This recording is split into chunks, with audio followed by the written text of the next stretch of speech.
day ka farm boy. Week 20 ngayon, day 3. So kanina, nakita nyo kanina nakapag-collect na ako ng 31 eggs plus 2, 4, 6, 8, 10, 12. Plus 12, 43 eggs na yung na-collect ngayong araw. So padami na ng padami. Kaya lang medyo maliliit pa itong mga ka-farm boy. Siguro yung iba mag-small, pero yung iba mga piwi pa lang. Okay naman yung ano natin, yung DIY nesting box. Kasi almost sabihin na natin nasa 60% yung itlog nakuha ko na doon. Tapos ito na lang, yung iba dito siguro mga 1, 2, 3, 4, 5, 5 lang yung nasa floor. So okay naman yun. Okay, doon naman tayo sa kabila, mga walang itlog. So nakapag-collect na rin tayo ng mga itlog dito sa layer house natin, yung layer house 1 natin. So ang next naman na gagawin natin ay mag-spray naman tayo para mabawasan yung amoy doon sa mga chicken coop natin.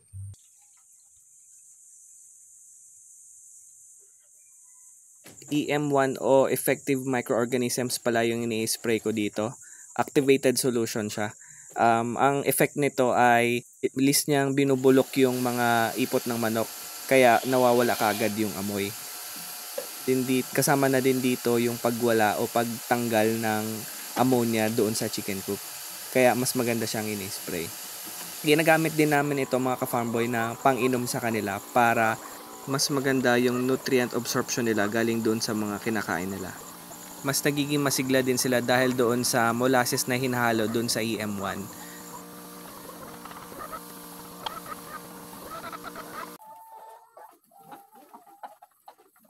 Boy, tapos na tayo mag-spray dito sa chicken coop number 2 natin. Ngayon naman maglalagay naman tayo ng fluorescent light doon sa bandang dulo. Kasi medyo madilim doon. At saka nasa 20 weeks na rin naman sila. So kailangan na natin ng maayos na lighting dito. Doon tayo sa bandang dulo maglalagay para mas maliwanag.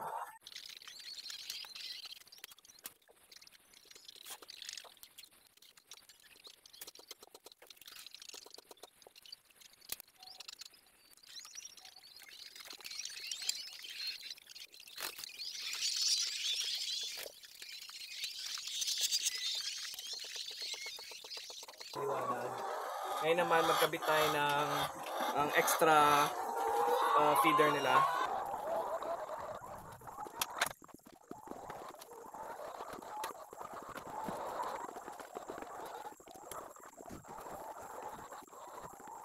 Farm boy, nagdagdag tayo ng dalawang feeder nila para hindi naman nagkukulang.